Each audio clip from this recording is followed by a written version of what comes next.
भारतीय संविधान के ऑडियो लेक्चर के भाग 2 में आप सभी का स्वागत है। इस भाग में हम संविधान के स्रोत और संविधान की विशेषताओं के बारे में चर्चा करेंगे। और पहले भाग में हमने संविधान की उद्देशिका के संदर्भ में एक लंबी चर्चा की थी और बहुत तेज बोलने से बचने की कोशिश इस ऑडियो लेक्चर में मैं कर रहा हूं, क्योंकि जब आप बहुत जल्दी बोलने की कोशिश करते हैं तो बहुत सारे शब्द छूट जाते हैं और उनकी ग्राह्यता आमतौर पर कमज़ोर रहती है। तो आराम से सुनना है। आप टहलते हुए या फिर आराम करते समय आराम से हेडफोन लगाकर पूरी वार्ता, बात, लेक्चर या फिर यूं कहें इस संवाद को सुन सकते हैं। तो फिर जो हमारा संविधान है, सर्वप्रथम इसके स्रोतों के बारे में हम अपनी बातचीत शुरू करते हैं। तो फिर क्योंकि हम ब्रिटिश शासन द्वारा शासित हो रहे थे और जो सत्ता हमने प्राप्त की, मतलब आज़ादी जो हमने हासिल की, वह अंग्रेज़ों के खिलाफ स्वतंत्रता संग्राम के माध्यम से ही हासिल किया। इस वजह से संविधान में तमाम बातें उस ब्रिटिश लीगेसी से हमको मिल रही हैं, जिसमें ब्रिटेन का जो सांस्कृतिक और पारंपरिक पक्ष है कि भारत में किस तरह से उन्होंने शासन किया और उसके लिए उन्होंने जो भी कानून बनाए, उन्हीं कानूनों का एक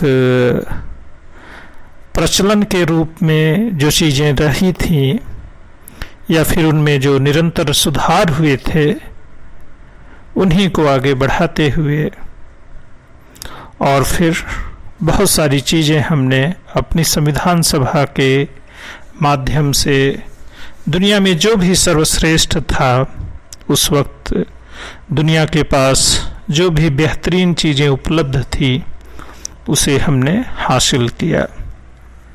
चाहे वह ब्रिटेन हो, अमेरिका हो, कनाडा हो, आयरलैंड हो, ऑस्ट्रेलिया, जर्मनी, दक्षिण अफ्रीका, रूस, जापान, फ्रांस, मतलब इन देशों के संविधान से या फिर वहाँ की परंपरा से जो भी सर्वाधिक उपयुक्त और दुनिया में बेहतरीन था, उसे हमने अपने संविधान में शामिल किया। जैसे ब्रिटेन से हमने सरकार का संसदीय स्वरूप, एकल नागरिकता, कानून का शासन, विधि निर्माण की प्रक्रिया, संसदीय विशेषाधिकार और सर्वाधिक मत के आधार पर चुनावों में जीत का फैसला। यह जो सर्वाधिक मूलभूत चीज़ें हैं, इसे हमने ब्रिटेन से हासिल किया है। और एक बात और है कि जो भारत शासन अधिनियम 1935 था, उसका एक बहुत बड़ा भाग हमने संविधान में एडॉप्ट किया है। अब इसके बाद आता है अमेरिका का नंबर, जहाँ के संविधान से हमने मौलिक अधिकार, संविधान की सर्वोच्चता, स्वतंत्र न्यायपालिका, न्यायिक पुनर्विलोकन की शक्ति, निर्वाचित राष्ट्रपति और महाभियोग, उपराष्ट्रपति का पद, वित्तीय आपात, ये काफ़ी महत्वपूर्ण चीज़ें अमेरिकी संविधान से लिया गया। इसके बाद नंबर आता है कनाडा।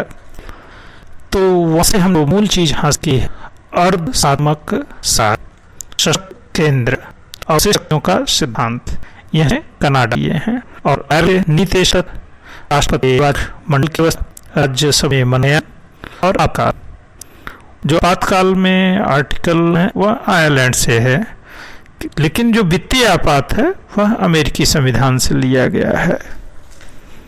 और फिर इसके बाद आता है नंबर ऑस्ट्रेलिया का, जहाँ से हमने प्रस्तावना, समवर्ती सूची का प्रावधान, केंद्र और राज्य के बीच शक्तियों का विभाजन। और अब आता है नंबर जर्मनी का, मतलब जो पुरानी जर्मनी थी। आपातकाल के दौरान राष्ट्रपति की शक्तियां, यह जर्मनी से लिया गया था।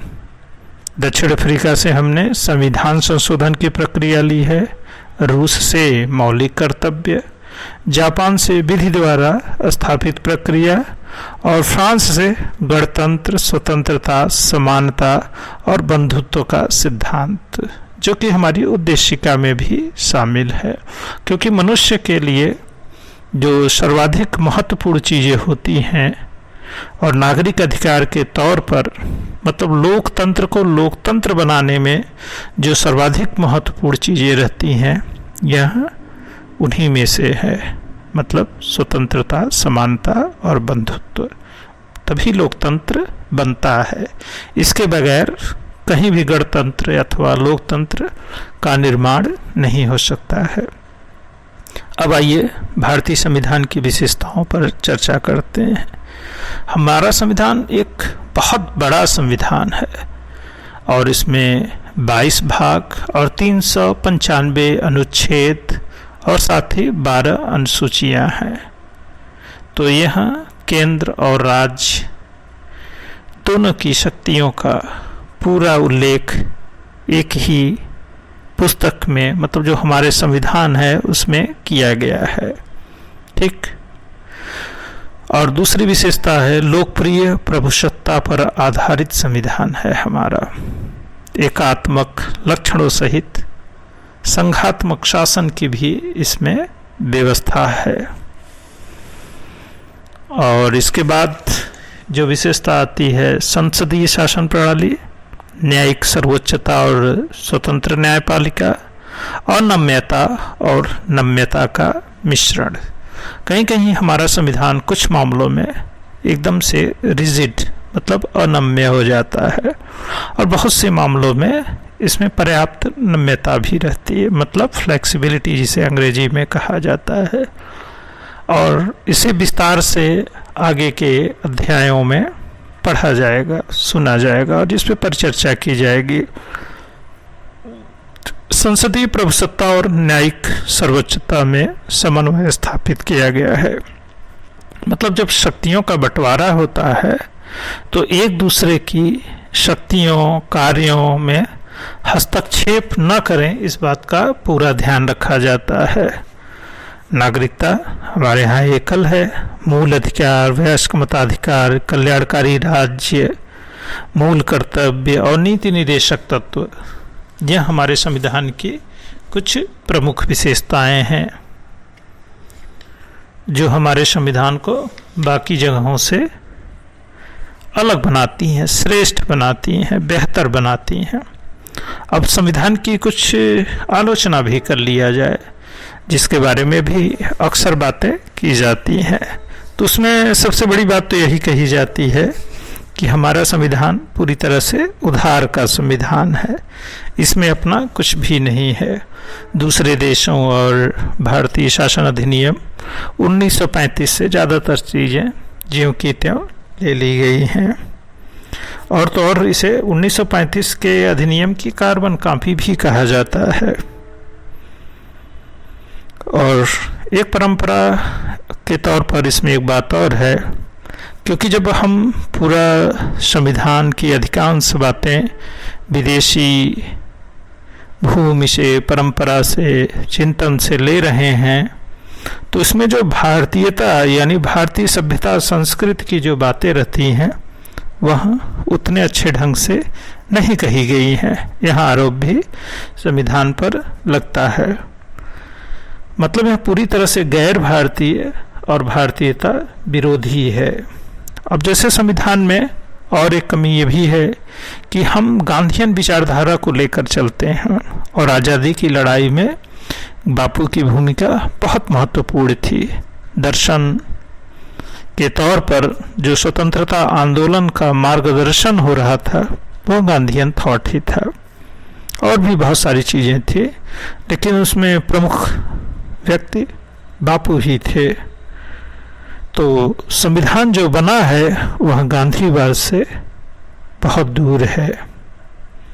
और इसके जो विशेषता बताई जा रही थी कि बड़ा आकार, और इस बड़े आकार का होना भी इसकी कमी के रूप में माना जाता है, क्योंकि जब ढेर सारे कानून और उसमें कानून के अंदर कानून जब स्थापित हो जाते हैं, मतलब आर्टिकल, सब आर्टिकल, फिर सब आर्टिकल का भी सब आर्टिकल, तो ऐसे में जो चीज़ों की व्याख्याएं होती हैं वह काफ़ी संभावनाओं को जन्म देती हैं और विरोध और समर्थन की बहुत सारी गुंजाइशें बनती हैं। और ऐसे में जो वकील होते हैं न्यायालयों में, वह मुद्दों को, मुकदमों को पता नहीं कौन कौन से अर्थ देते रहते हैं और न्यायिक प्रक्रिया को एकदम से सुस्त कर देते हैं, और वकीलों का स्वर्ग हमारा संविधान बन जाता है, जिसे हम न्यायालय की कार्यप्रणाली और वकीलों के राज के रूप में भी देख सकते हैं। फिलहाल बहुत सारी कमियां और विशेषताएं बहुत सारी चीज़ों में रहती हैं, लेकिन उस देश के नागरिक और जो समाज को चलाने वाले प्रबुद्ध लोग होते हैं, अगर वो ईमानदार होते हैं और अपने समाज की भलाई के लिए काम करना चाहते हैं, तो कोई भी संविधान अपने आप में श्रेष्ठ बन जाता है, क्योंकि उसको बनाने चलाने वाले लोग ही उसे श्रेष्ठ बनाते हैं। तो इस द्वितीय ऑडियो लेक्चर को यहीं पर विराम देते हैं और फिर वही बात कहते हैं कि हमारी बात को, अपनी बात को आगे बढ़ाने के लिए इस चैनल को भी लाइक, सब्सक्राइब और शेयर करें, और जो भी कंट्रीब्यूशन कर सकते हैं नीचे सब्सक्रिप्शन में डिटेल है। आप अपनी मर्जी से, अपनी खुशी से जो भी करना चाहें करें, क्योंकि कोई किसी भी बात को आगे बढ़ाने के लिए परिश्रम के साथ साथ कुछ धन की भी आवश्यकता होती है। इसमें आपके सहयोग की पूरी उम्मीद की जाती है। कम ज़्यादा जो भी हो करना चाहिए। तो फिर आज की बात को यहीं पर विराम देते हैं। जय हिंद, जय भारत।